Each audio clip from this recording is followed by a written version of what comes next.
Five, four, three, two, one. Welcome back to the Fever Pitch Podcast. I'm your co-host Brian. Oh, Dan, how you doing? Doing good, doing good. Zay cannot be here with us today. But we're just gonna get straight into it. A lot has happened. A lot of homecomings, coming home, going places, going away. Well, let's talk about it. Let's hop straight into college football. Dan, talk to me. What's going on in college football? So, I know before we were talking about Arch Manning and Quinn Ewers, and I think some of you believe that Arch Manning should go ahead and just take on the QB1 role for the rest of the season. Well, you might be right. Georgia played Texas over the weekend, and they won by 15. Primarily, the defense and their rushing attack kind of sealed the deal for them. But as far as Texas is concerned, Quinn Ewers didn't play too bad. He did throw 2 touchdowns, but he did throw a pick and also fumbled, and also lost a fumble as well. So that kind of played most of that. Kind of was a catalyst to Georgia's eventual taking over at the game where they ended up winning by 15. Their kicker hit 3 field goals, and Texas couldn't really get the rhythm on offense. So I saw that they had taken Quinn Ewers out at, I believe it was around halftime. They had taken him out and put Arch Manning in. I mean, hey, it's undeniable. The Mannings, especially when it comes to college football, they know what they're doing. You know, this is essentially the redemption arc of the first Manning brother that never got to play the NFL due to injury. This is his son, right? Yeah. So it's like he's basically he's his dad's son, you know, and except he's not getting injured. So he's gonna be one of them ones, just like Eli and Peyton. And both of those guys got Super Bowl rings. Peyton got multiple MVPs. I don't know if his forehead is gonna be the same size as like Peyton's, but he's gonna do his thing. Like people even said, like looking at Arch Manning, like he has like the same like dazed look like Eli Manning would have when he was on the Giants. So the resemblance is there, but hopefully when the lights are bright, he balls out, and he's shown to be able to play and produce so far. Hopefully when they're not starting like with when he's not starting with a deficit or trailing, it'll be a different situation. But I think the future is bright. But I don't think that people should necessarily count out Quinn Ewers just off of this one game's performance. What do you think?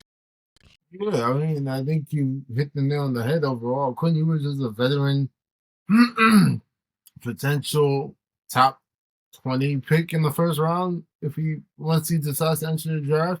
And I think, he's faced adversity at large, injury, transferring, coming out of Ohio State, moving to Texas. There were talks about Malik Murphy last year, and now it's Arch Manning this year. There's so many different roadblocks he's had to face. It's just a matter of time before it's like it all pays off. He's like the new age Bo Nix when you really look at it. And I hope it does pan out for him. But when looking at this game, like if you had to pick a QB to start for Texas, who are you going with right now? Quinn Ewers is older, so I feel as though at least when it comes to he had a decent showing in the college football playoff last year.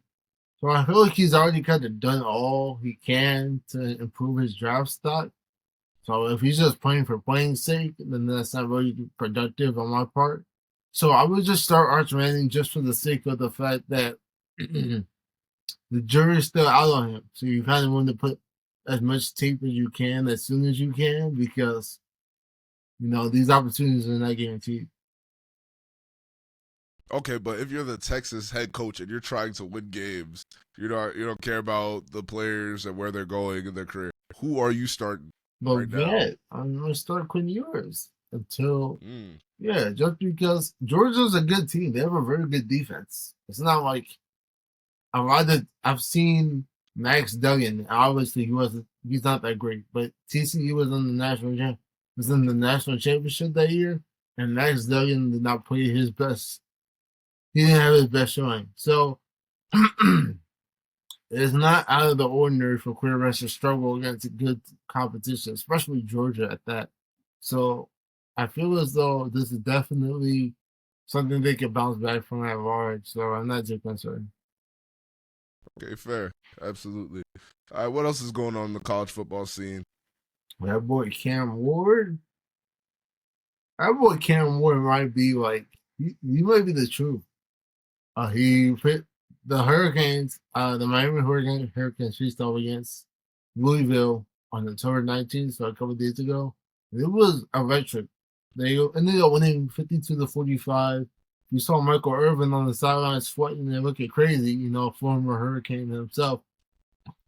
It was insane. Cam Ward, he threw for over 400 yards and had 4 touchdowns. And his go-to guy, Xavier Restrepo, had 128 yards and 2 touchdowns on the game. And even though they were up for a good amount, Louisville started to make a comeback in the second half. Tyrus Shaw threw for over 300 yards and 4 TDs, but they ended up losing with the Hurricanes coming up clutch and having some key stops late in the game.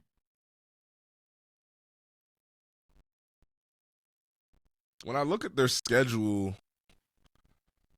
they haven't really played any competition,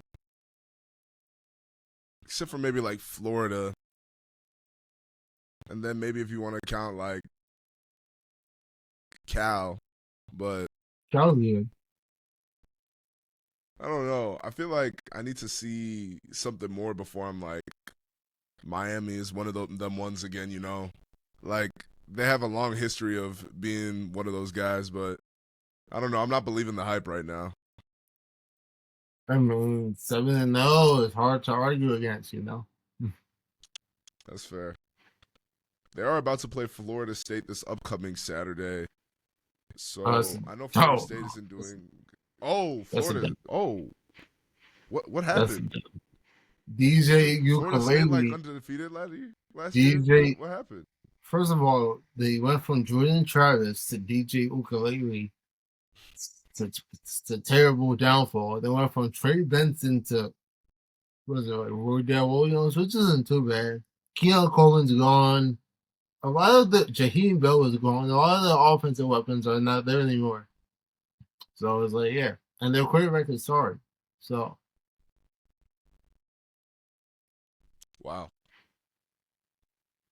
This is very interesting. I did not know that they were not doing that well. Yeah. Hey, well, do you think we'll be seeing Miami in the playoffs? Yeah, I think it's within reason. I definitely think it's something to consider. You think they'll make a run? Slight.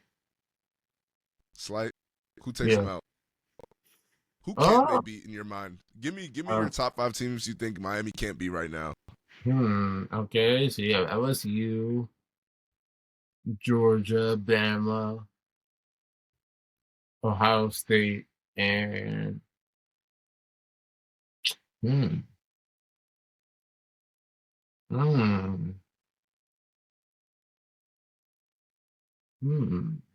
Do I want to say Texas? Even with these quarterback issues, I still think Texas might be a better team than.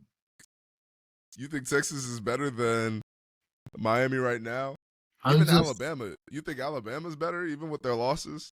Yeah, I just feel like SEC football just clears ACC football 90% of the time. That's fair. Okay. I don't know if I'm taking Alabama over Miami right this second, just because of those losses they've taken. Who'd they lose to? They lost to. They lost to somebody they shouldn't have lost to a couple of weeks ago. I can't remember who it was. They just lost to Tennessee, and they lost to Vanderbilt. Yeah, that Vanderbilt game, they shouldn't have lost that one. Tennessee game. Vanderbilt is 3-2 right now. They shouldn't have lost Vanderbilt has lost the likes of Missouri and Georgia State. Georgia State? What is it? Georgia State? Oh, my goodness. Yeah.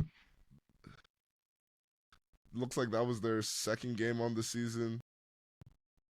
losing to Georgia State 36-32. Oh, They barely edged out Ball State, and they're about to play Texas this upcoming week. So if Vanderbilt beats Texas, then I'll be like, all right, Alabama loss was understandable, but I don't know. I don't know how I feel about that. Vanderbilt's up in Texas. Sorry. Hey, that's what they said about Alabama. Yeah, well, I'm allowed to be wrong. Surprising. All right, but let me tell you about something surprising. Did you see the UMD versus USC game? I didn't watch it, but a lot of people had UMD winning even though they were underdog. Look, yo, that was a homecoming for the ages, right? So, if you guys don't know, me and Dan went to UMD. This is essentially our homecoming game. I was not at the game, but I was in the area, Stick in the movie, you know how it is. But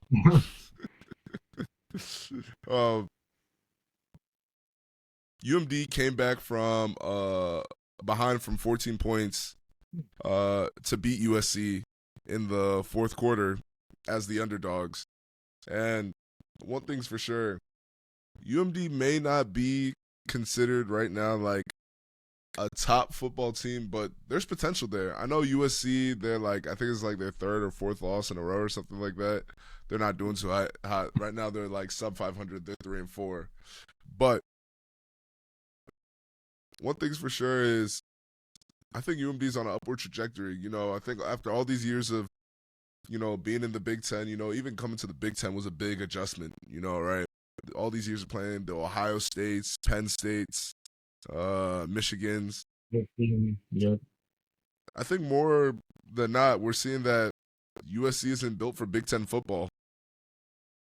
Oh, I could tell you that. We knew that already. But one thing I want to highlight is the lineage of great wide receivers that come out of Maryland doesn't get talked about a lot. And Ty Felton, because think about it, you had Diggs, you got Torrey Smith, you got Darius Hayward-Bay, you got, I'm going out of order, but DJ Moore, Dante Demas, Raheem Jarrett. Ty Felton might be the third best Terp wide receiver I've seen play in my lifetime. He's very, very good. Like bona fide first top two. If he doesn't go first round, he's definitely going early second, in my opinion. He's nice.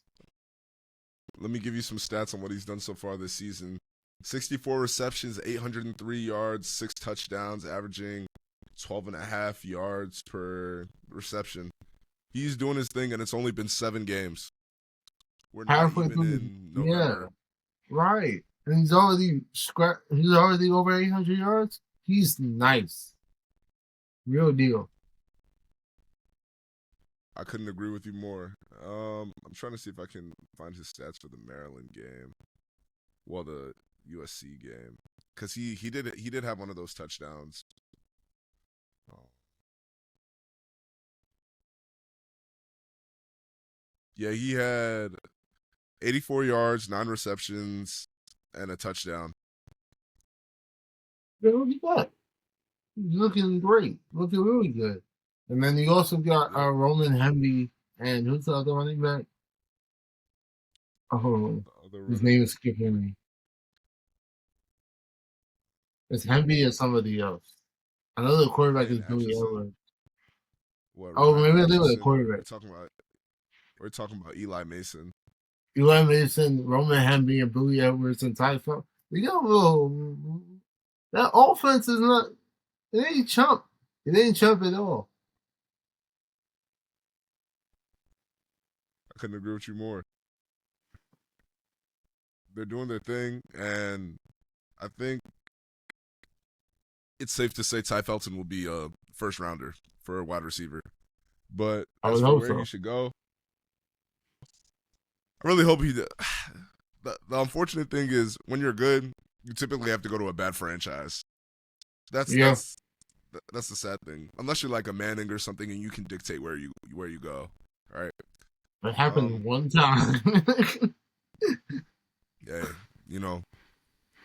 but I wouldn't be surprised if like the likes of like who could use a solid wide receiver right now. Cowboys could use a solid wide receiver. Detroit. They got Yeah, Raw. yeah, I know. Ty Felton as a wide receiver too wouldn't be bad. That's true. I know they got Jameson Williams there. I know they got there's a lot of mouths to feed, but I just think that talent, just add that into that offense, you can't go wrong. But then obviously Kansas City, Pittsburgh, because I'm not sure if they really feeling George Pickens right now. So wait, why? You know, attitude problems, character issues, the typical plight of Steelers wide receivers.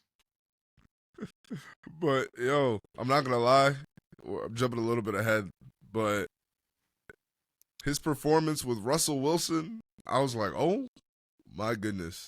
We'll get there. Yeah. We'll get there. Yeah, absolutely. Another solid team.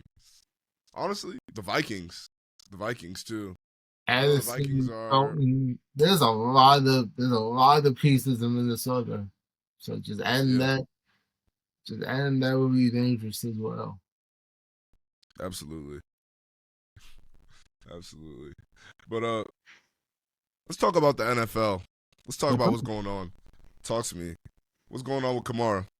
You know, the NFL all the time single game leading rushing touchdown leader, Alvin Kamara. He won me a championship during the pandemic. I'll always remember that championship weekend. He went crazy, and the Saints will remember that too. They gave him an extension, 2 years, over $24 million, well deserved.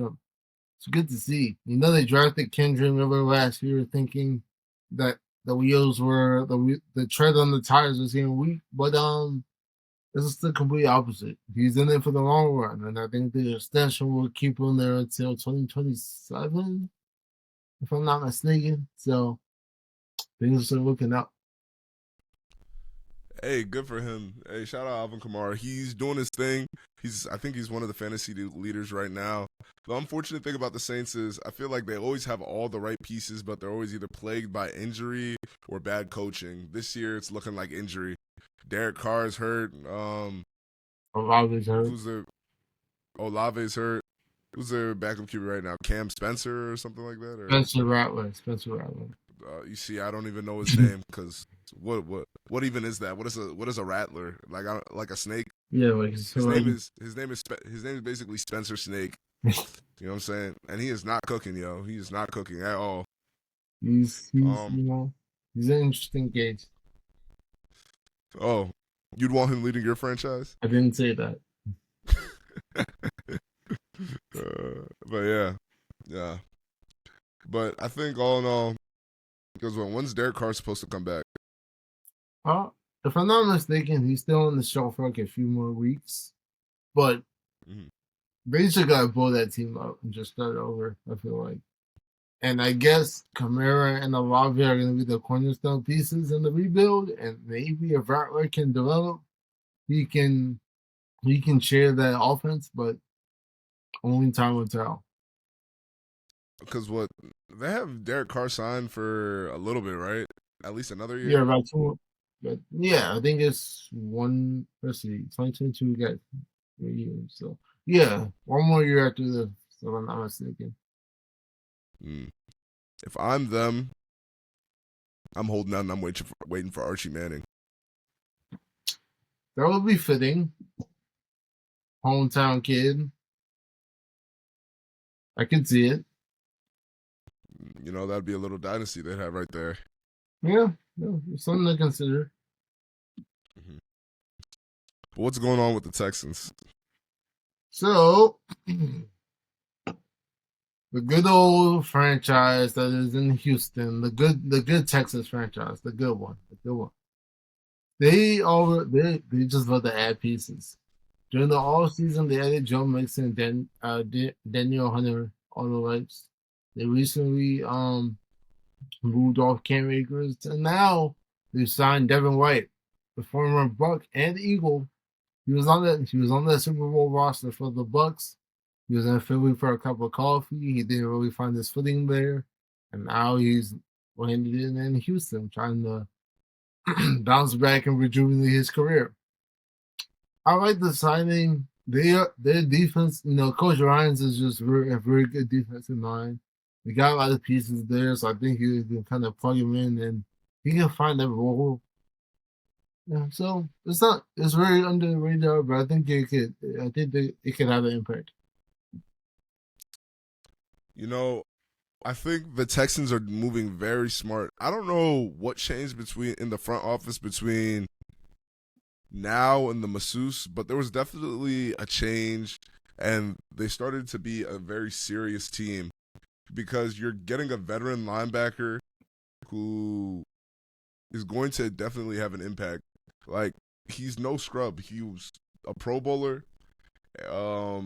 He has 23 sacks on his career through 6 seasons. Even when he was in college, he was first team All SEC. He has 3 picks, 2 defensive touchdowns, 21 pass deflections, 6 forced fumbles. And like you said, he's won a Super Bowl. And having a vet in that defense, especially with a defensive line that is led by their star defensive end, blanking on his name, but Daniel Hunter and Will Anderson. They have a great defense. Will Anderson. Having linebackers to back up a great rush like that is definitely a cornerstone, and you're inheriting a little bit of a winning culture there because you're getting somebody who's been in that Super Bowl situation, who's played through that playoff scenario, somebody who's played with somebody who's won 7 Super Bowls. So you're inheriting knowledge and grit and a will to win, and I think ultimately it'll serve them for the better rather than for the worse. And he's not even old. He's 26, which is, for some might say that's like, linebacker teetering on the age, potential injury risks. But in this day and age, with this technology and the way players take care of themselves, linebackers can play into their mid-30s, honestly. Yeah. So we'll see, and I think this is a great pickup by them. But yeah. Yeah, for sure. Does it move the needle for you? A little bit. It's not a major deal, but it helps. It changes up their defensive scheme a little bit. It looks like they were running a lot of 4-2-5, but adding Devin White, you can kind of get into the traditional 4-3 formation. For those of you who don't know, 4-2-5 would be 4 down linemen, 2 linebackers, 5 DBs, and the 4-3 is just 4 down linemen, 3 linebackers, or 3 DBs. So it changes up your formations a little bit, gives you a little bit more versatility, and overall it's just the addition by addition. So that's all it is. Addition by addition. I like that. But let me talk to you about what's been going on with these trades. This year has been the great wide receiver shuffle. It seems that way. Davante Adams to the Jets. DeAndre Hopkins to the Chiefs. And Amari Cooper to the Bills. Everybody is trying to win this year, and if there's been any struggle at QB, teams are backing up their QBs. The Chiefs, 6-0 right now. But they still go get DeAndre Hopkins because you got Pacheco injured. You got – who else is injured? Somebody else is injured. Everybody. Pacheco, Rashid Rice. Yeah, Rashid Rice. Yep.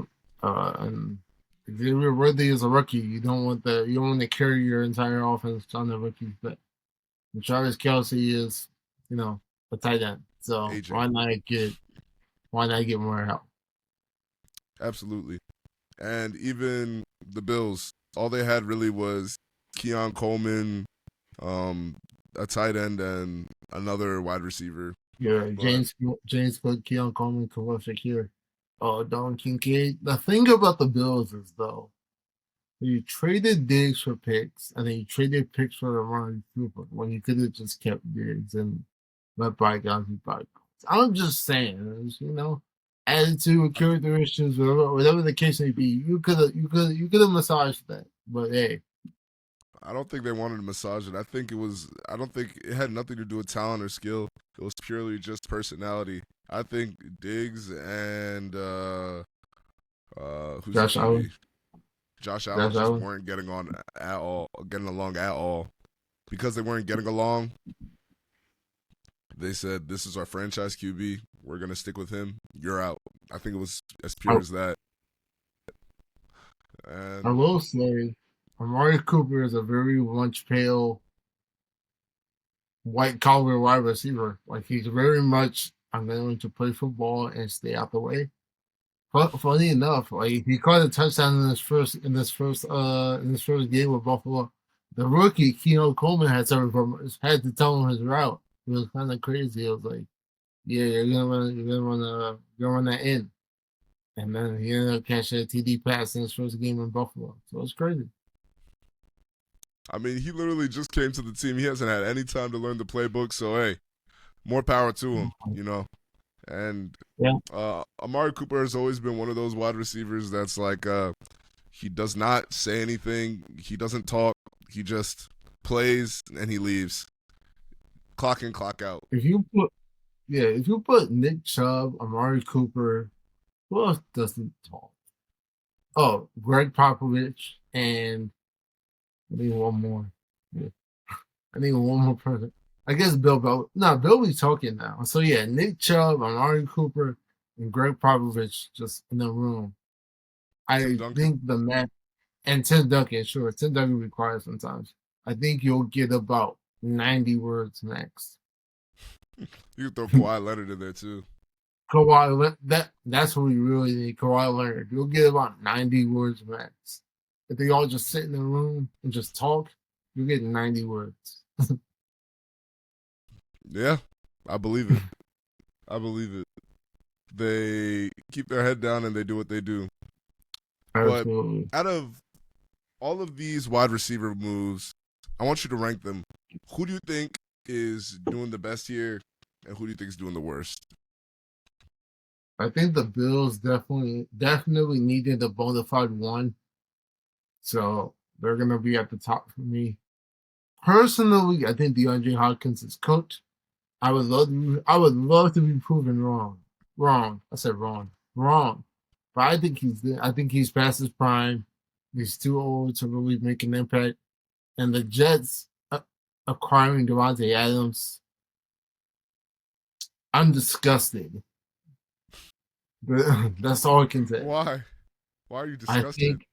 Okay. So, if you remember, for those of you who don't know, Davante Adams and Aaron Rodgers were teammates in Green Bay.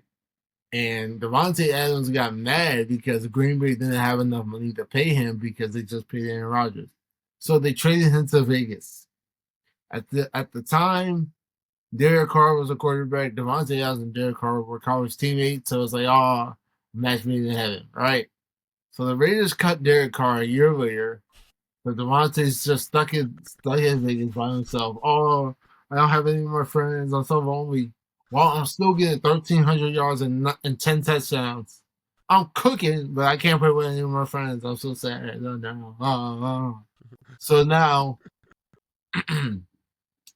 mind you, they just paid this man like $140 million. And you're mad because you can't play with the homie. Anyway, so they cut Derek Carr. Derek Carr signs with the Saints, things are happening. Davante Adams blows out last year. And then I'm watching, I didn't finish it, but I started watching Receiver, the Netflix docu series. This man is pouting. Oh, I gotta get out of here, bro. I can't do it, bro. I get it. Playing with Jimmy G sucks. I understand, but like, bro, you make it $35 million a year. You need to lock in. So then, I gotta get out of here, bro. And then they go from Aiden O'Connell to Gardner Minshew to all the other quarterbacks in Vegas. And eventually, they finally say, you know what? We're going to send you to New York so you can go play with your buddy. Cool. So the Jets made it happen. All right, cool. So why are you in the same room as dude on the Pat McAfee show 24 hours later? But that's not strange. Like that's not like what's going on, bro? Like, I don't get it, It's, bro. it's like getting back with your ex, with the quickness. He knew where he had to go. Yeah, but like, why were you so eager, bro? 140 million, bro. Yo, at some point the money don't matter, you um, know. You it, know, after you make like 50, 100 million, it's all the same to them. they He's just made looking. He's like, yo, I have my QB who used to throw me the ball. He knows me very well. We're you gonna play cook. you play with Derek Carr who did the same thing. But they fired Derek Carr. I think he would have been happy with Derek Carr though. So you say. Anyway, so then, just to put icing on the cake, right? So Garrett Wilson, he got drafted in 2022, came into the league rocking the 17, right? Fly, So explain to me last season they say, you know what? I'm gonna wear 5. I know I wore 5 in college. I'm gonna wear 5 in the league. They're not slick. We all knew what was going on. I called this last year. I think I called it on the pod. Lo and behold, they traded Davante Adams. What number does he wear? 17. 17. This is disgusting. I don't like it. I don't like it. It's nasty. You don't like the script? All of this to lose. It's disgusting. It's not The Jets are good. currently what 2-5? Yeah, they lost to. Oh yeah, we'll get there. But yeah, so the new power couple in New York. They played Pittsburgh and took that L. So yeah, it's like I don't think this acquisition is going to move the needle. He just wants to play with his friends, and that's weird to me. You know, So you're saying the Davante Adams trade was the worst one? yeah, because like, why, why, bro? That's fair. But this makes me pose a question to you, right? So some could say all of these QBs were struggling, right? Quote quote, Right, and they got a wide receiver. right. Another team in the league has been struggling, and they made no moves. All right, the Cowboys. What are your thoughts? Oh, I wish they were here. Okay. I think. What do you do? Wait. First of all, what do you define as an elite quarterback? What do I define as an elite quarterback? Somebody who can get you a win, somebody who doesn't throw a lot of picks, somebody who is good at controlling the tempo of the game and putting their players in a position to succeed, their teammates. Okay. So, Man, mhm. so I asked that because like last year the Chiefs led the league in drops and they won the Super Bowl. Like I don't know that's the benchmark. The team led the league in drop passes and they won the Super Bowl.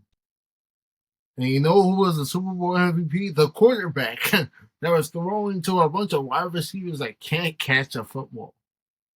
So I look at the Cowboys. They have CeeDee Lamb, top 5 wide receiver. Got Jake Ferguson, top 10 tight end. I think that's enough.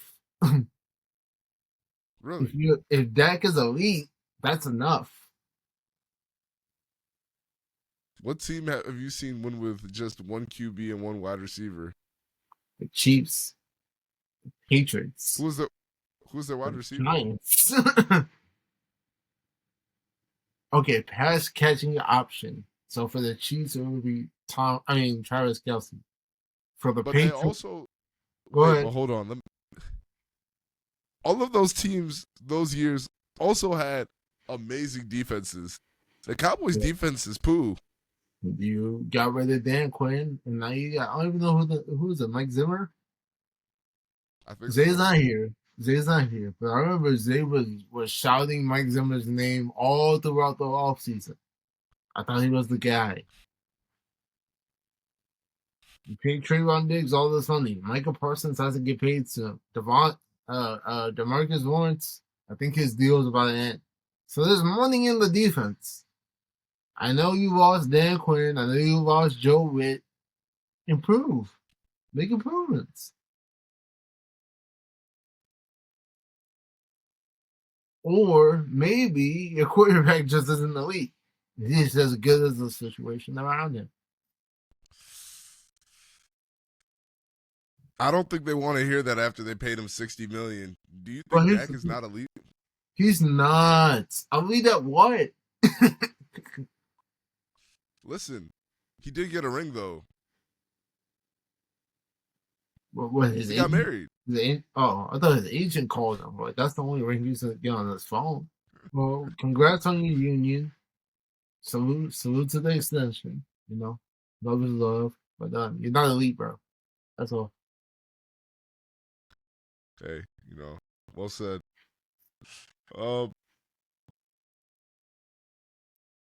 So, talk to me about what's going on with the Lions. I'm hearing like some performances were enhanced. Like, what's going on? Yeah. So, you know what's Jameson Williams is an interesting case. I play fantasy football and I play dynasty, so we have rookie drafts. So the year Jameson Williams was entering the draft, 2022, I had he had the 7th pick, and my guru was like, take Olave or Jameson Williams. That'll be around that pick. I didn't listen. I ended up taking Christian Watson, also a bad pick. But I say all this to say I was very skeptical on Jameson Williams. He was coming off an injury. They said he was probably the next Tyreek Hill. I didn't see it. But he's not bad per se. I think, recovering from injuries and all these different things, he just needs some time to get right. But for some reason, he's always getting in trouble. Last year, he was putting some parlays. You can't do that. He got suspended. And now this year, apparently he was taking a performance-enhancing substance. There hasn't been much detail on to what exactly he was taking, but they gave him a 2-game wrist slap, so he had to go sit down for a month, or 2 weeks. What did he get suspended for in the past? Gambling.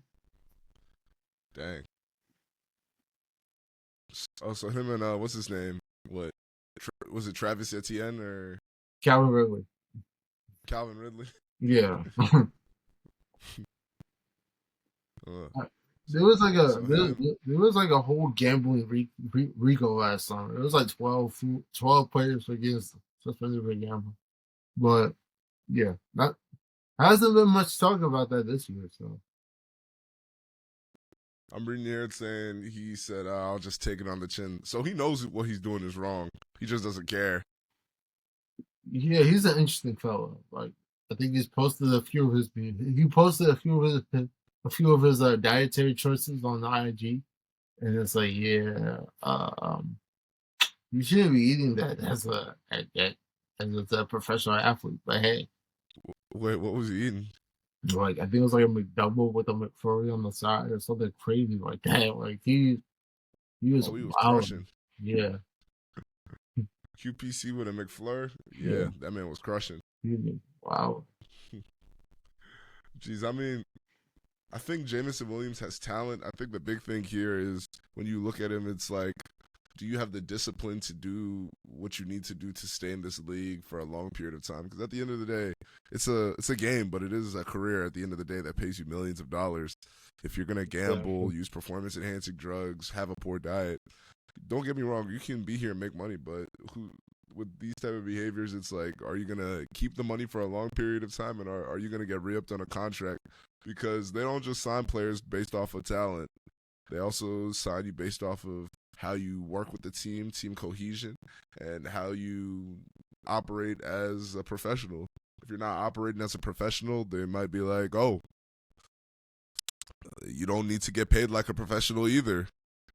Look at the way they move Diggs just off of his personality in Buffalo. Crazier things have happened for players off of things that were not related to football. Ruggs is in jail. Like, manslaughter. So it's like, they can't protect you forever. I mean, right now the Chiefs are insulating. Who's it? Pacheco or Rashee Rice? Which one? Rashee Rice. You know, hey, he had the need for speed, but look, he's also injured right now too. You know, life comes at you fast. There's. You want to go down the rabbit hole? We're here. Absolutely, do it. There's a conspiracy theory that Pat Mahomes sacrificed Rashee Rice for the season, and now this injury is like a pseudo suspension. But I don't believe it. But those are what people are saying. They're like, oh, it was one way you're gonna get suspended, basically. Right. So that's actually kind of crazy. So, well, we'll get to Ravens in, so I'll hold off on that. But yeah, there's a lot going on in that NFL. Yeah, hey, not for long. Need for legs. Need for legs. Need for legs. Hey, but let's talk about this Seahawks-Falcons game. Talk to me. It was really interesting. It was one of the better games of the week. Seattle took a 10-point lead early, and even though I don't like taking running backs in the first round, if you do, use them. And the Falcons definitely did that. Bijan Robinson got active early, cutting that lead down. There was some trick plays. Jackson Smith-Njigba threw a pass to DK Metcalf. There was a lot going on. But all in all, the Seahawks defense pretty much handled business. Kirk Cousins tried to do his best F.B. Cowboys impression. Threw a TD. The Seahawks answered back, and Kendall Walker, it was his birthday that day. He caught a touchdown. And then the Seahawks defense forced another turnover. They scored again, and then Kirk Cousins threw a pretty good completion to the Seahawks, and they ended up the Seahawks scored again, took a 20-point lead, and then Kirk Cousins threw another completion to the Seahawks. Eventually, Michael Penix got a few snaps for the Falcons, but all in all, the Seahawks were about to behind. It got bad. It got real bad. Seattle's a good team this year. When I look at them, they have Mike Macdonald. Mike Macdonald is an excellent coach, and he's looking like he's going to be an excellent head coach as well. I love John Harbaugh, but I would have loved to see him pass the torch to Mike Macdonald. He is getting up there in age.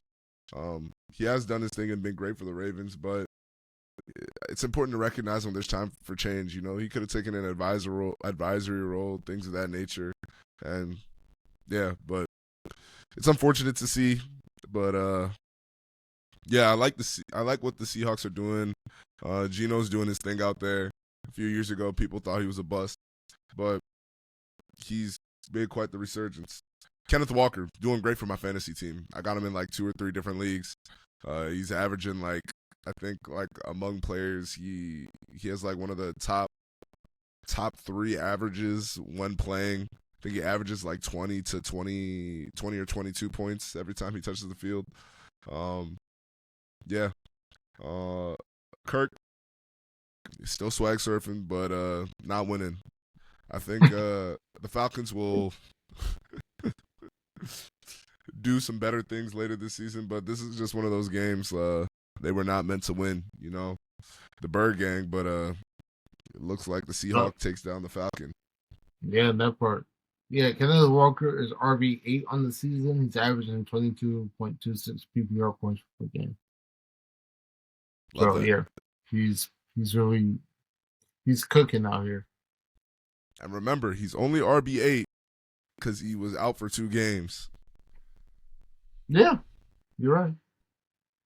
Apparently, he was dealing with the illness, and even as of 4 hours ago, he didn't practice, and he still he came down with something.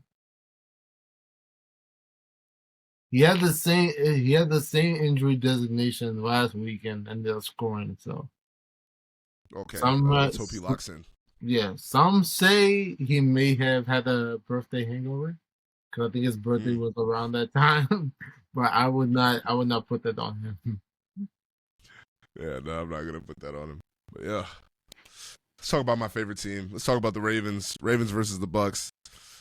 Listen, I think the Ravens are gonna win the Super Bowl. The Ravens played the Bucks. Both teams are 4-2. The Bucks came out shooting straight to it, 2 touchdowns. Baker Mayfield is looking like his former Heisman self out there, right? And, it stunned the Ravens at first. The first quarter was calm. But listen, where there is smoke, there is fire. And Lamar came out there firing. Lamar has the unique ability to not only make players look good, but elevate their play. In this game, he had 5 touchdowns, and he threw the ball. I think he still threw the ball less than 30 times total. He was airing the ball out to Rashad Bateman. I think he only had 4 receptions, but he had over 120 yards, long passes.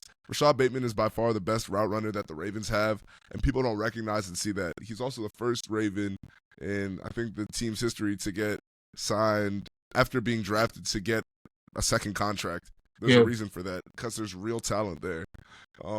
People aren't seeing it every game because he's not getting the ball that frequently because Zay is wide receiver 1.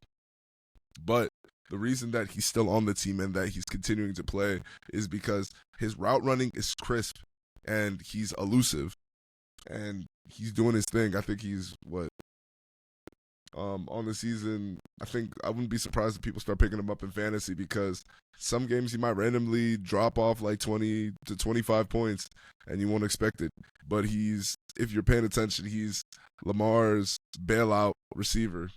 Like when he needs something and he needs to make something shake, he's going to hit him deep for the ball, or he's going to hit him somewhere where the defense isn't paying attention. Zay Flowers is more used as the explosive guy.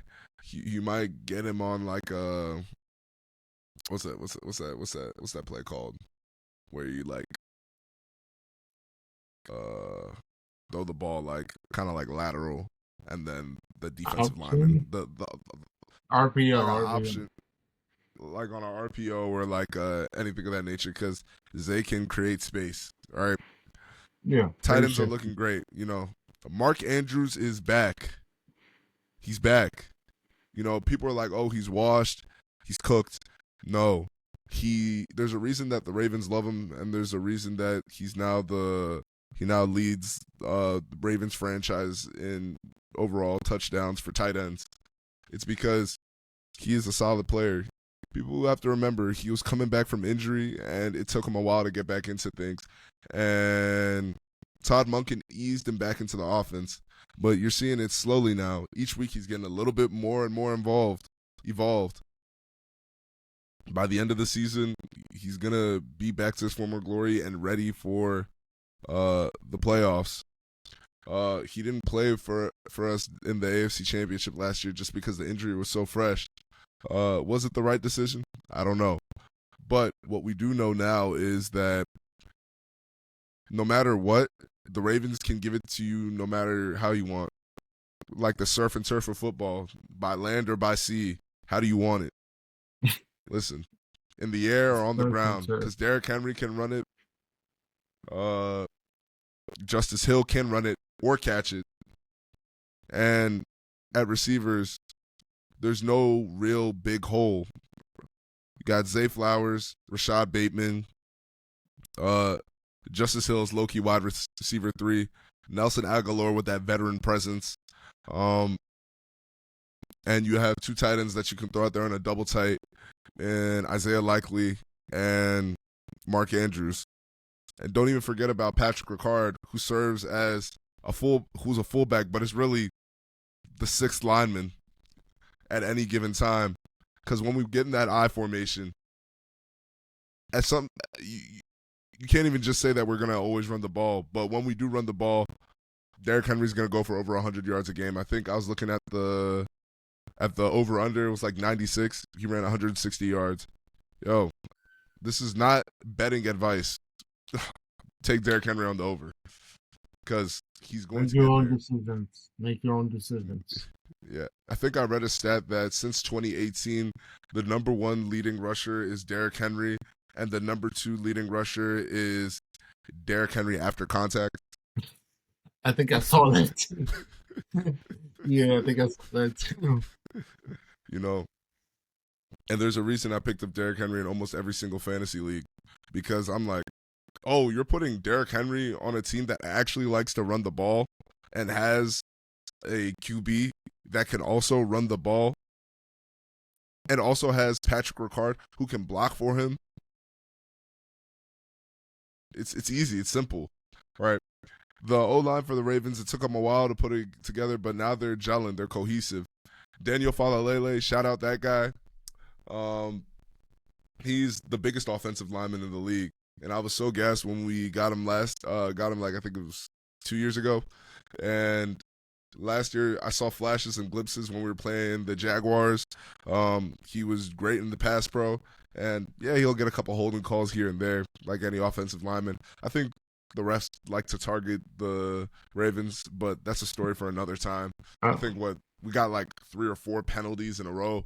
How you get holding. I think a lineman got a holding, a tight end got a holding, a wide receiver got a holding, and then we got a pass interference. I was like, offensive pass interference. I was just like, brother, what? And then you looked at it, it's like, how?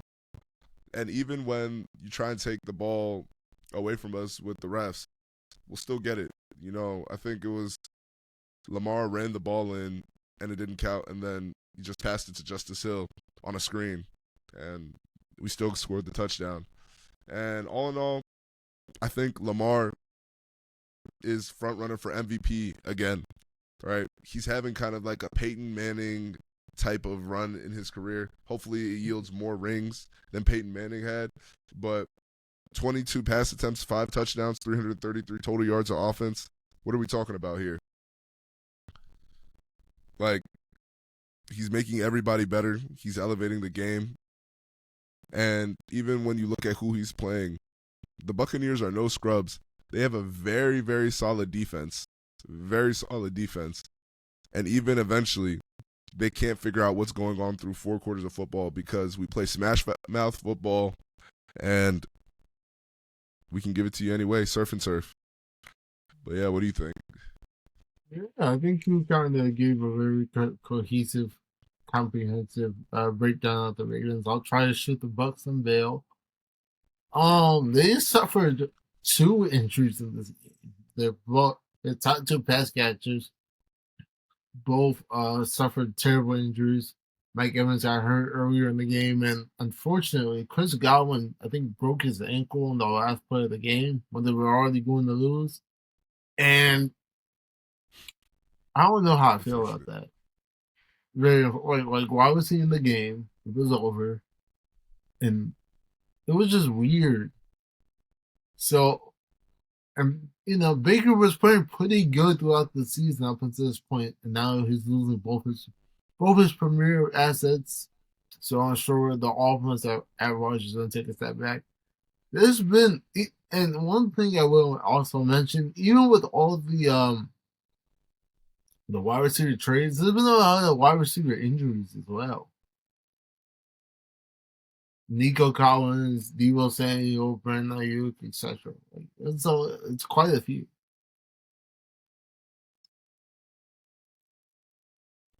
What do you think is going on with all these injuries? I mean, see, it's tricky because I feel like ever since COVID, the injuries have kind of like ramped up, in my opinion. And I don't know if that's like a placebo effect type thing, but it's like they just seem a lot more frequent in comparison to like the 2010s. And it's a physical sport. You're bound to get hurt. It just sucks that it's happening so frequently. Yeah, it's unfortunate. And I think a lot of coaches need to really consider when you're losing the same way they pull the QBs. Yo, pull some of your star players, right? Even a few weeks ago, I think even like last week, or 2 weeks ago, when Aiden Hutchinson got hurt, Why is he still out there? I think it was Right, like fourth quarter or something, right. and now he's like, I think he literally fractured his He broke his leg. He said yeah, if he were to come back, it would have to be during the Super Bowl. and it's like, what's the point of that? You know, don't put these players in a position to get hurt, especially after the game is already won. Right. If you're up by more than 28, it's already won. Trust me. Pass the six. Yeah, literally. But I wanted to read this stat to you. Lamar is number 1 in total yards, passer rating, net yards per attempt, adjusted yards per attempt. Number 2 in passing touchdowns, yards per attempt, yards per completion, and passing success rate. Most valuable player. Easy enough, you know. And I think some might try and deny it, but I think there's no denying this. He's about to get his third MVP. The only thing now is that Lombardi. That's the he needs a ring. It's going to be. Oof, dare I say he's like on the LeBron trajectory? Like he needs a ring. He really needs a ring because if he keeps winning all these MVPs and he doesn't get that Lombardi,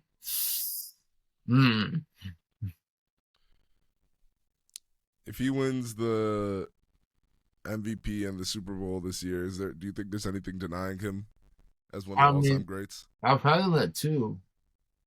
All time. He's definitely going to be in the conversation for sure. He's already in the conversation, but he's in the past a few folks. That's fair. But let's get into these predictions for this upcoming week.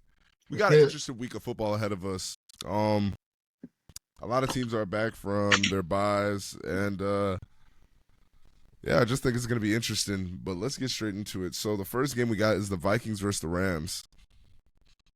I got the Rams. Really? I got the Rams. I got the Vikings here. Why do you got the Rams?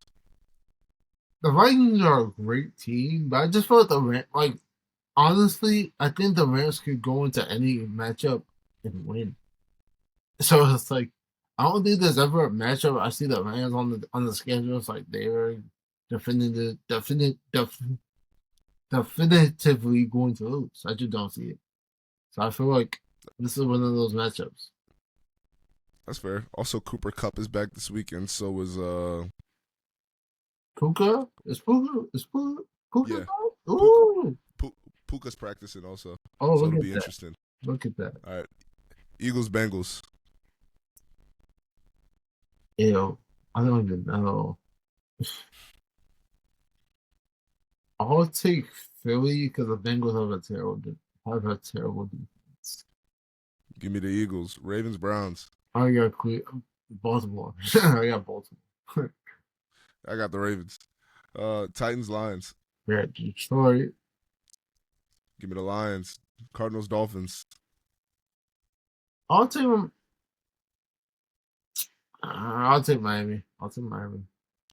Give me the Dolphins. Tua's also back this week, I believe. That's what the reports are saying. Jets, Patriots. I got New England. That's hate. It might be. Give me the Jets. Falcons, Bucks. Atlanta. Give me the Falcons. Jags, Packers. I'll take Green Bay. Give me the Jags. Colts, Texans. I got Houston.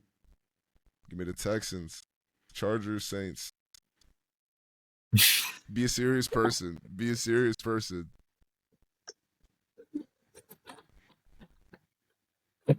Oh, I got the Chargers. Yeah, give me the Chargers. Bills, Seahawks. Got Buffalo. Give me the Seahawks. Panthers, Broncos. Oof. There were reports that Bryce Young might be starting again. If that's true, I got Denver. He is starting again. Give me the Broncos. Chiefs, Raiders. Got Kansas City. Give me the Raiders. Wait, what? Bears. Wait, why? I think that the Raiders just have the Chiefs card. Fair, but We saw it no. last year. I think we'll see it again this year. Okay. That's okay. Any team that can beat the Ravens can beat the Chiefs, in my opinion. Sure. Okay. Okay. Okay. Bears Commanders. Honestly, I think I picked the Bears preseason, but now, oh wait, Jaden Daniels is hurt. Even still, honestly, I'll take the Commanders. I'm taking the Commanders here too. Cowboys 49ers.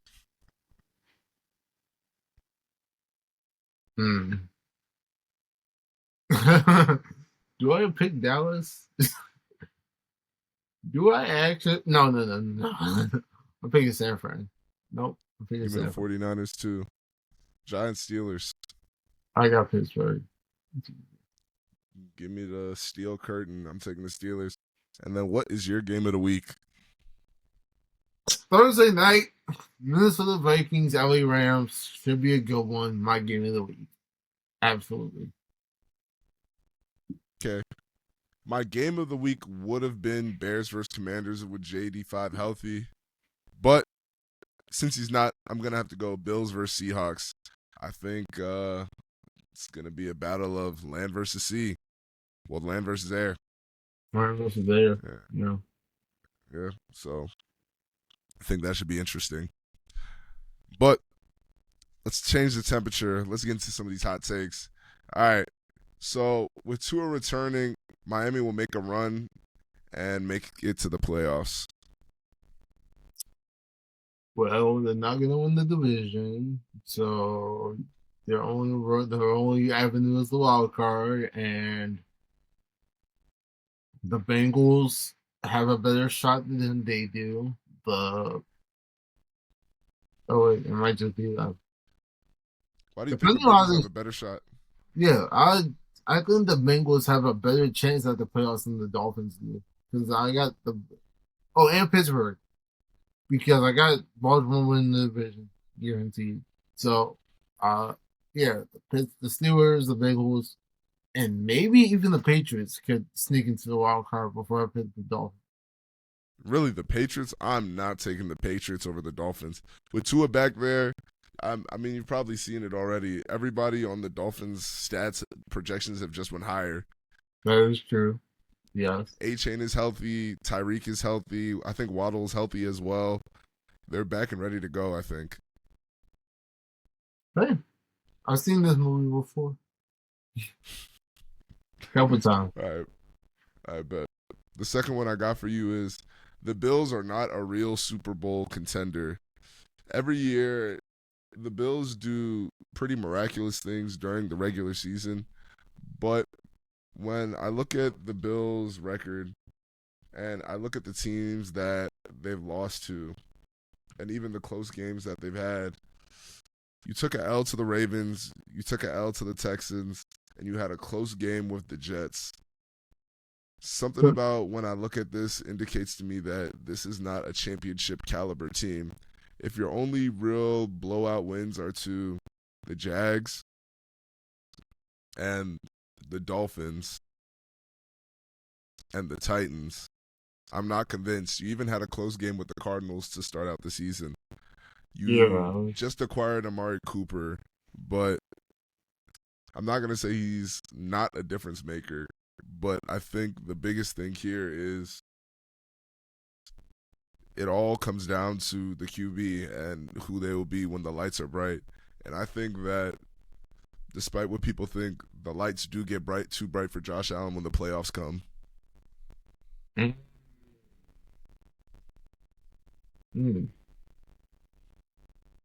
Did they make the AFC Championship last year? Oh, wait, no. They got Mahomes in the division. Okay. That's the take. That's the take right there. They're not a Super Bowl contender because there's a lot of holes in that team that need to get patched. So that's that. They can make a run though, but I just don't see it happening. That's fair. All right, and the last one I got for you is I don't know if you're gonna like this one. The Celtics won't repeat in the NBA Finals. Um, I got a reason for this. I think there's a subtle air of fracture on who the true number one is. You know, for the longest time, they were cool with the 1A, 1B, but now that a championship has been won and Jason Tatum did not win the finals and MVP and went to Jaylen Brown, there's definitely been that subtle fracture. And Steve Kerr was meticulously winding it and cranking up the ante by not playing Jason Tatum in the Olympics. He was primarily benched the whole time, and they won regardless, showing that, hey, just like for the Celtics, was Jason Tatum really that much of a factor? You know, these aren't facts, but these are the vibes that it gives off, you know? And then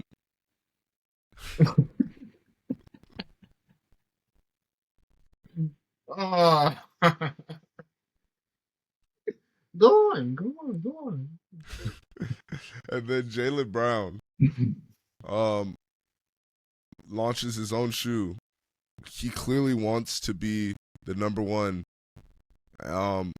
He plays like a number one. He won the finals MVP. He shows that he's dominant. But he's getting praise for his talent from the community and the league, but he's not getting number one level sponsorships. Jason Tatum has been signed with Jordan Brand since he was a jit. And Jaylen Brown had to make his own shoe. How does that make sense? There are key elements to both of these individuals that make them who they are. Jaylen Brown is people. We look alike for one. But yeah, he reminds me of me. I'm very much like to myself. I don't really like all the glitz, and I just go do what I gotta do.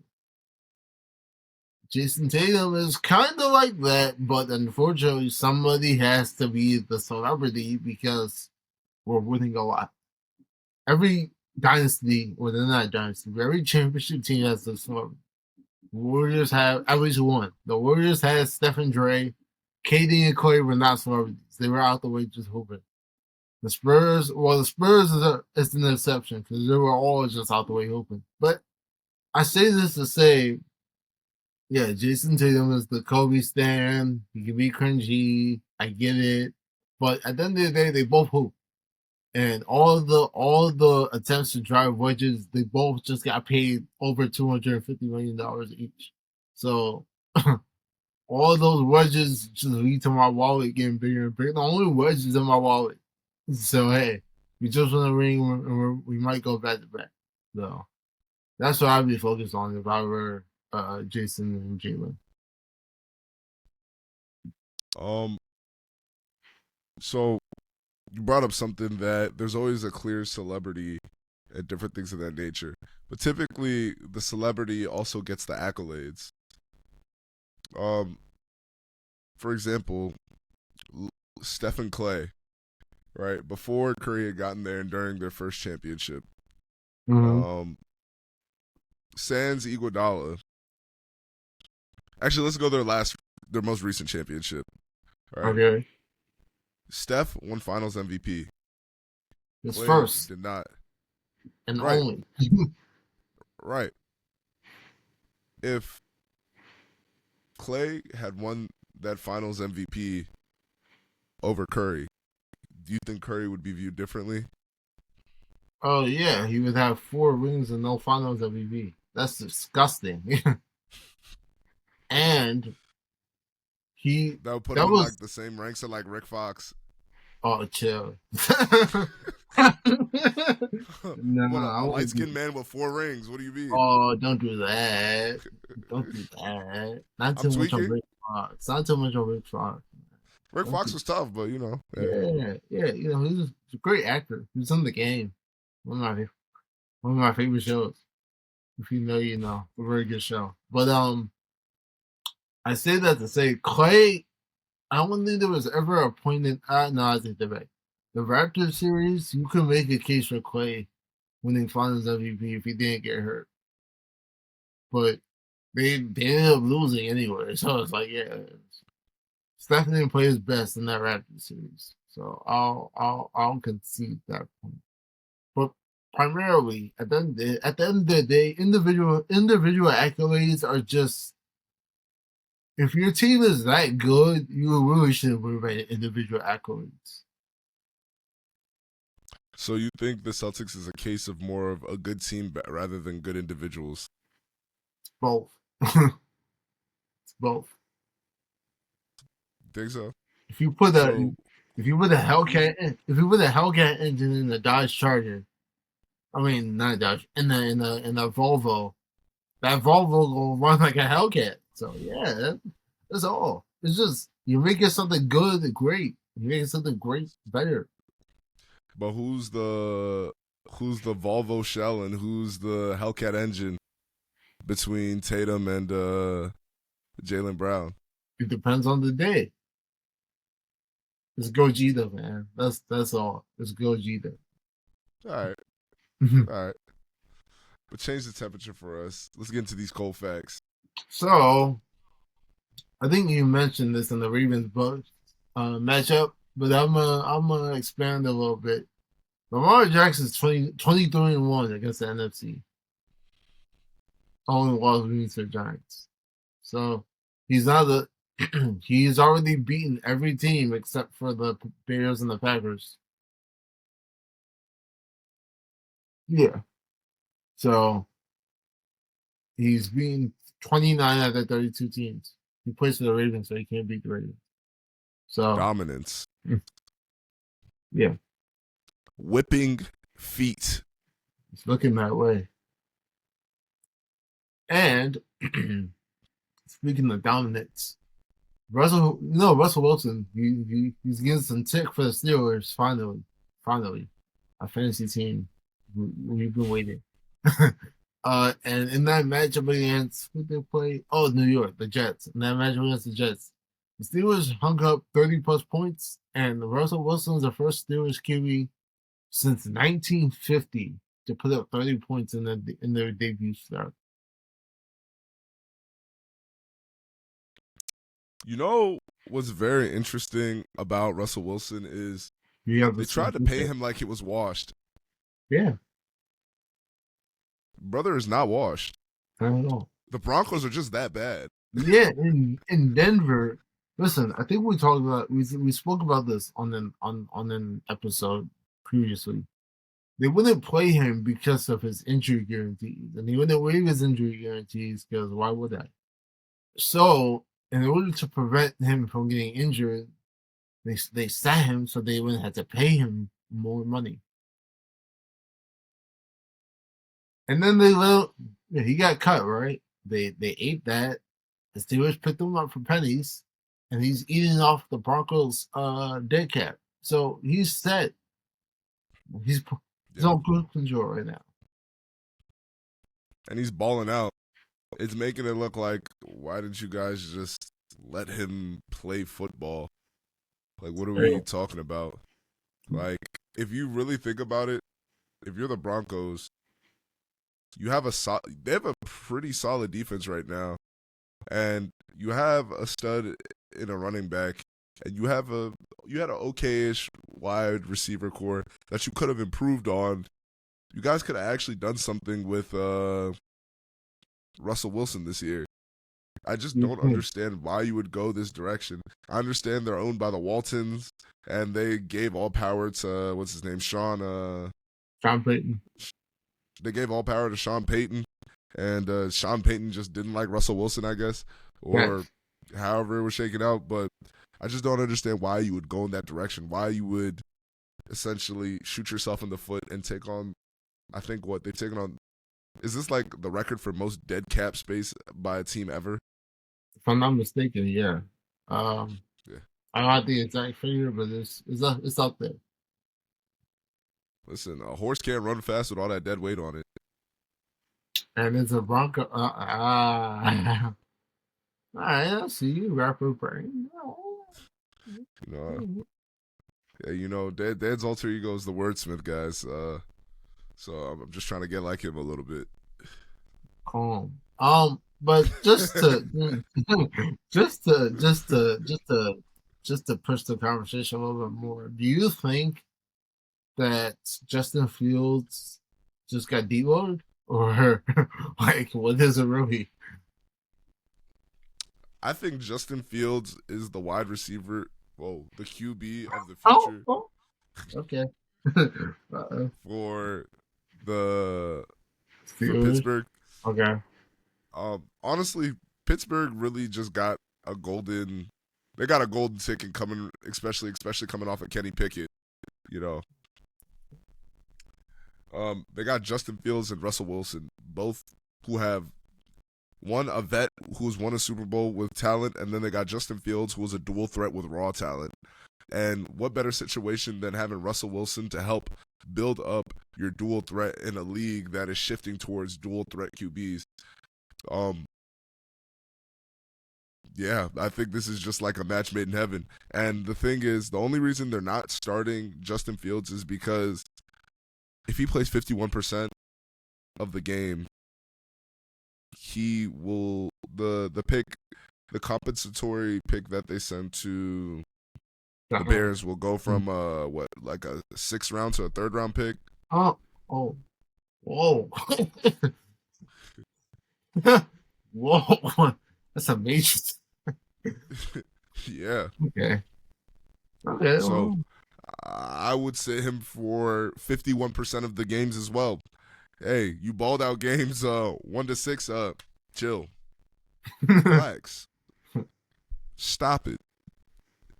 We like you, but we like that 3rd round pick. You want us to get you a wide receiver to play with? Chill. Mm-hmm. You know, okay, so we got Pickens. Exactly, we got Pickens, but let's go get what's his name? Ty Felton. You know, I don't think he's going to drop all the way to the 3rd round, but yeah, I don't think potentially. I could see him in the Steelers. You know, you get what I mean, though, right? Yeah. Let's go get you a solid O lineman or like or let's get an offensive piece with that 3rd round that we wouldn't have that 3rd round pick that we wouldn't have gotten before. I'm with you. Let's work smarter, not harder. This year doesn't necessarily have to be our year. We're going to be above 500. We're going to make the playoffs. Yes, we'll probably have no playoff wins again for the past like 8 years. But listen, next year might actually be our year. Oof. All right. I see you, man. I see you. Whipping feet. And I can say the same thing about the Lions. Because let me tell you something. They're the first team since the merger, so it's over 100 years, to have more offensive touchdowns than incompletions in a 4-game span. Efficient to the core. That's a crazy stat. Yeah. Whoa. Shout out Jared Goff. Young Riff, man. 18 touchdowns to 16 incomplete. Remember when they were trying to act like Jared Goff was a scrub? The Rams? And I've been saying it ever since he came into the NFL. The man can play. He might crash out every now and then. But when he doesn't, he's solid. He does his thing. He'll get you a win. And a little bit more. They just knocked out the Vikings. They might be the bona fide sans the Chiefs' best team. They might be number 2 right now. Yeah, for sure. And lastly, after what seemed like a century, Josh Jacobs has finally caught a receiving touchdown. He's never caught a receiving touchdown before? That was in that Texans game, that was his first touchdown catch. He had 211 catches without a receiving touchdown. It's an NFL record. He's a running back, right? He is. Do running backs usually get passing touchdowns? I mean, they'll catch one every now and then. I mean, in 6 years, you don't have one? until now. I mean, That is true. Even backup running backs have catching touchdowns. fullbacks actually receiving touchdowns. Kyle Juszczyk has one. Yeah, like not one. Well, you never took a screen to the crib? Like, come on. That is crazy. No real routes, no nothing. Just straight totes. Do you think that's his fault, or do you think that's just his usage / scheming of the Raiders? A combination of both. Maybe he tripped at the 1 yard line or something. He has to go through all his catches and really break down location, scheme, usage. It's just one of those unfortunate things that never happened until it did. Fair. That's fair. But hey, let's talk about what's going on in the NBA. The greatest sport in the world is back. We're back, baby. We're back. We're back. Second greatest. But keep going. The greatest. THE. The greatest. We're back. But unfortunately, the National Blowout Association is in full effect. The Knicks got blasted. Boston really showed up, got their rings, and then put belts behind on the Knicks. I thought it was going to be a good game. I was so wrong. All right, Jason Tatum had 37 points, and they broke a record. This is a cold fact for the cold fact. The Celtics, they tied the record, actually. They tied the record for most threes in the game by a team with 29. They went ice cold after that. They couldn't hit anything. But Derrick White had 24. Jason Tatum had 37, like I said before. They went up by 19 after the first quarter, and I turned the game off after that because, yeah, it got dark. Hey, looks like Jason Tatum is doing his thing. 8 for 11 for 3. I don't think the Knicks are bad. I just think that they gotta adjust. They just made a trade fairly recently, and the Celtics, you just won the finals. Yeah. So I'm not mad at it. You said exactly what I was about to say. Do I think they're gonna lose by 23? No, but hey, it's growing pains. The team is basically brand new. You got Mikal Bridges, you got Carl Towns, 2 new acquisitions. You paid Jalen Brunson all of the money in the world. So, yeah. Fair. And don't hate me for this, but I think the Lakers are going to make a run this year. A run where? They opened the season with a W, right? They beat the Minnesota Timberwolves. Wow, both the teams who made a trade lost. How ironic. Trading L's. That's what I call that. Oh, well. There it is. That boy Rui balled out. I like Rui. I like Rui a lot. Yep. To me, he's still a Wizard. So absolutely. When Rui wins, the Wizards win. That. Not on the stat sheet, but like, in here. Yeah, for sure. Yeah. And I think Bronny didn't really do anything this game. I don't know if I'm tripping. LeBron James Jr. got PT. Yes, LeBron James Jr. got PT in the NBA game with his dad, LeBron James Sr. What did he do with that PT? Not much, but he made history. So, the Griffeys were in attendance. Ken Griffey Sr. and Ken Griffey Jr. They were teammates in baseball, so it was kind of dope to have them witness that. He started one way in the league, but yeah, I'm sure we're gonna be seeing another Bronny. These, I be forgetting that JJ Redick is the coach. So the Lakers, it's just a very interesting organization. I still need a. Is that podcast still going? We're about to find out. We're about to find out. I hope not, because if you, kind of a conflict of interest to have a podcast with your head coach. like a Woo! monetized podcast with Like, your head I coach? mean, Jerry Jones did a radio show. I think he still did. I think he still does one. But yeah, I really hope that's like no longer a thing. But that entire like everything surrounding that is crazy to me. The Lakers are a circus. Yeah. But real quick, the other rookie, the first rounder, Dalton Connect, he might be something. Connect 4. Yeah, he might be something. Because he lining them up. Knocking him down. You said he might be something? He might be something. Why you say that? He was knocking down mad trays. But he was hooping out there. Well, microwave.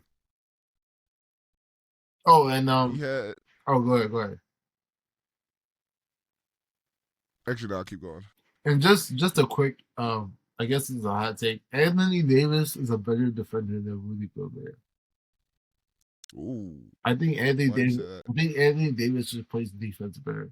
He and on the definitely a better perimeter defender, and I think the interior is comparable.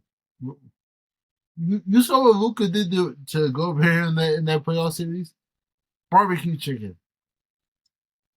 So I think Anthony Davis just has a lot more defensive versatility in comparison to Rudy Gobert. Hey, I can't disagree with you there. I think it's funny because Rudy Gobert, like, he's won Defensive Player of the Year, right? Like multiple times. But typically, whenever you see him like in the playoffs, he's not really playing that good defense, in my opinion. And I don't know what it is. Maybe he's just a merchant for blocks during the regular season, but that just seems to be like, like what I see. He's tall and blocks a lot of shots. He can't really move that way. And yeah. I mean, I guess when you're locking down the paint, you gotta tip your cap. But if you can't defend the perimeter, we're just in a shootout day. Yeah, that's fair.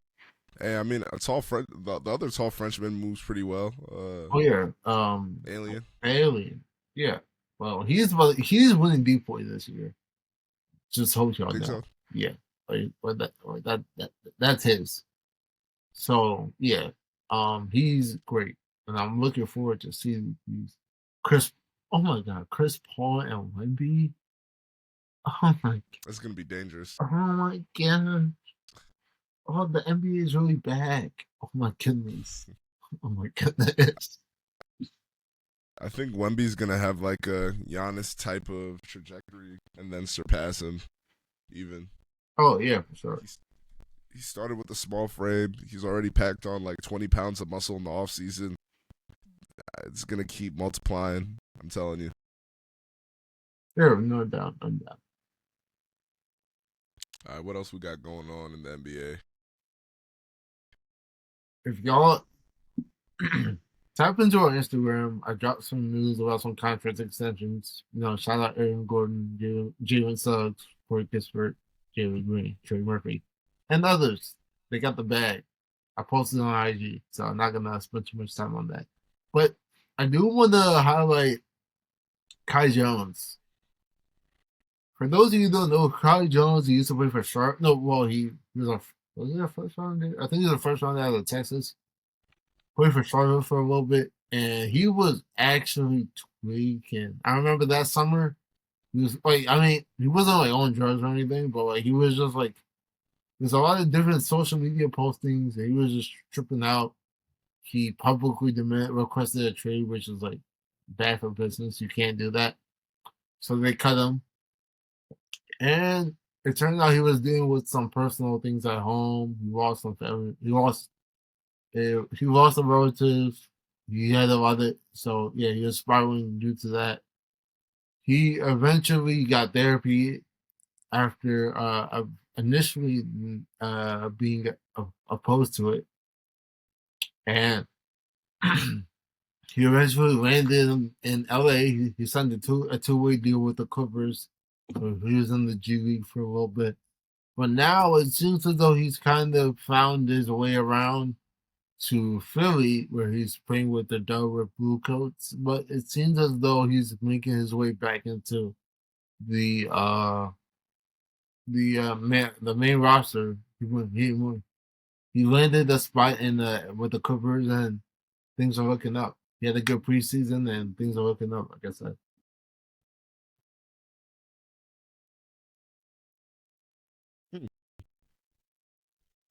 So I'm not gonna lie, I don't really understand what a two-way contract is.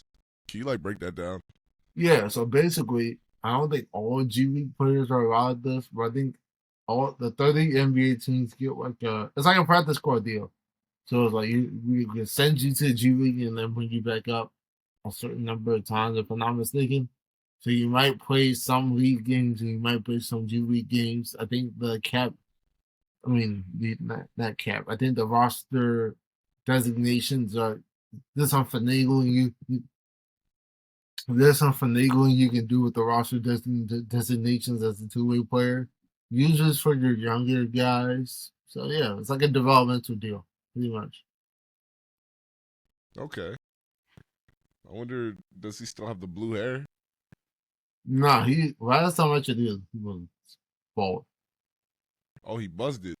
Yeah, he might have grew hair since 23 is then, but crazy. yeah, he got the buzz. Hey, more power to him. Hopefully everything works out. I know, especially in this world, a lot of young people struggle with mental health and stuff. So hopefully everything works out for him. Yeah. Lonzo Ball. Are we back? I think we're back. I think you played a little bit during the preseason. And if I'm not mistaken, I think the Bulls are playing right now. Or, well, they were. So I gotta look and see what he did, but I think he's back. I think Stephen A owes that man an apology. So yeah, that's about it. He had 5 points tonight. He had 5 points. Baby steps. I think he's on a minutes restriction. Yes, he is. Any rebounds? Any assists? His whole stat line. Let me see.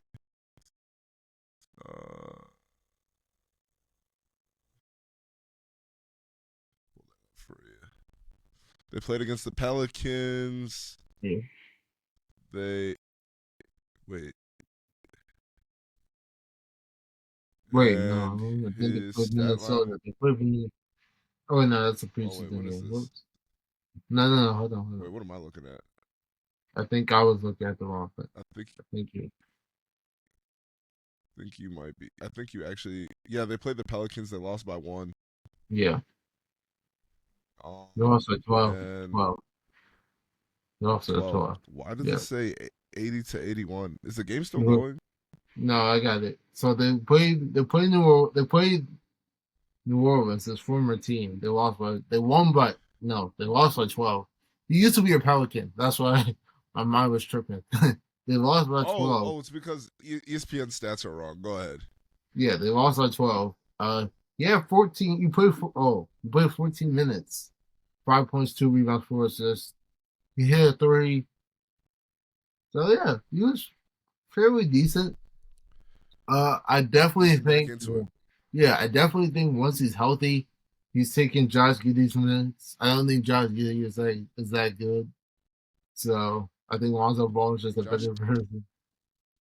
Am I tripping? Josh Giddey, that's the little kid guy, right? I played the fifth. No, I thought he was on the Thunder.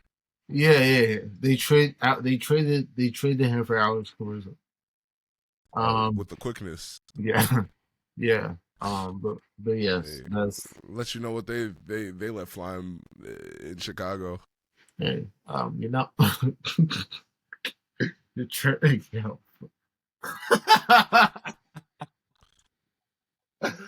What's wrong with you? What'd I say? Hey, shout out, wrong is wrong, do the right thing. That's all I'll say.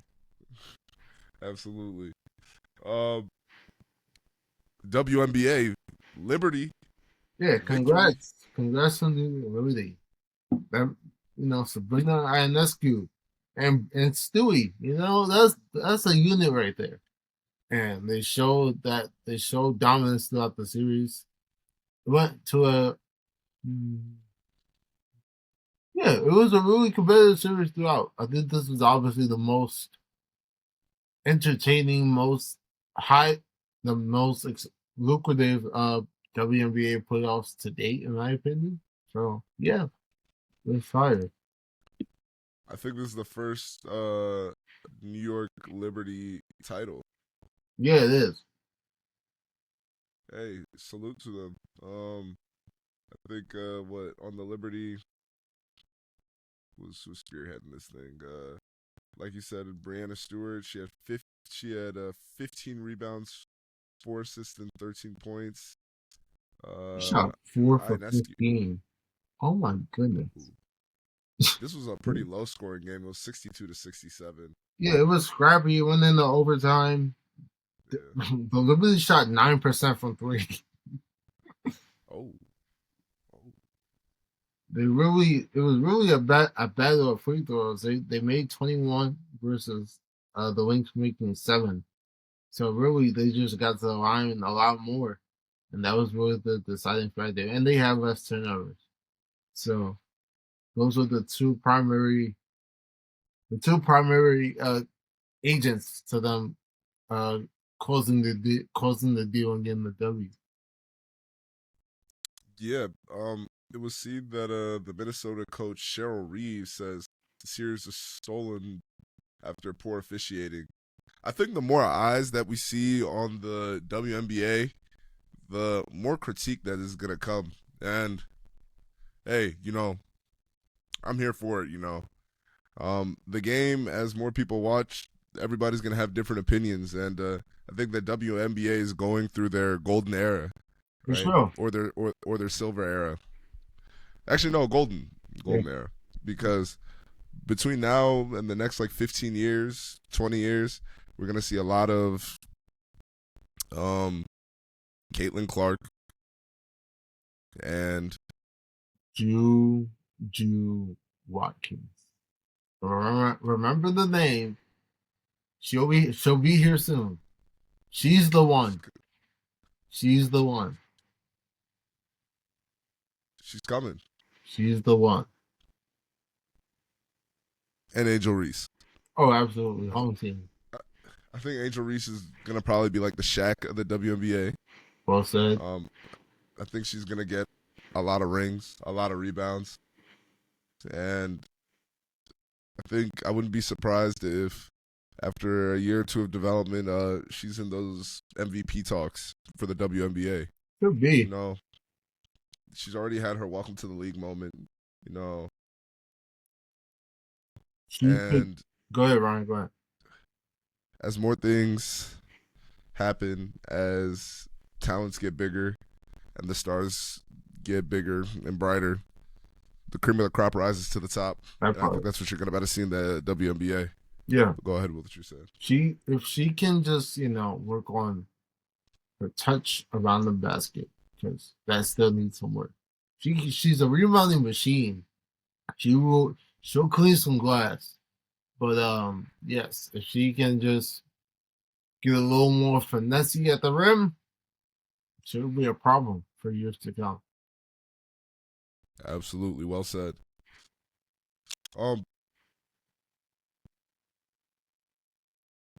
This is the last thing I want to end off with before we close out. All right. And I wanted to pick your brain about this. We kind of touched on this a little bit earlier, but I really want you to build out to me, what do you think makes a QB good in today's era? I might just cause it just for the sake of it. But can you identify where the weak points are in the defense and do that consistently, no matter what they show? If it's man, cover 2, cover 3, cover 4. Cover zero. Can you find where the vulnerabilities are in the defense? Are you wise enough to understand that you can't always throw it 50 yards on the field? And sometimes you got to go underneath. Do you know when to scramble? Do you know when to throw the ball away? Are you elusive? Do you make the right checks at the line? So many different components. Do you do all these at an efficient clip? The answer to this is yes. Then you are a good quarterback. Now, once we get to the great and elite category, the criteria changes and the pool shrinks. There are the good quarterbacks in the NFL. There are not many great, and there's maybe 3 elites.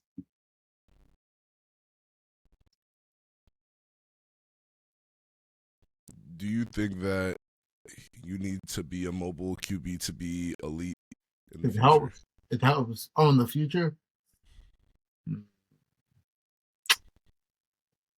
Mobile to a degree. I don't think you need to be full out Lamar Jackson, but you got to be able to get out the pocket a little.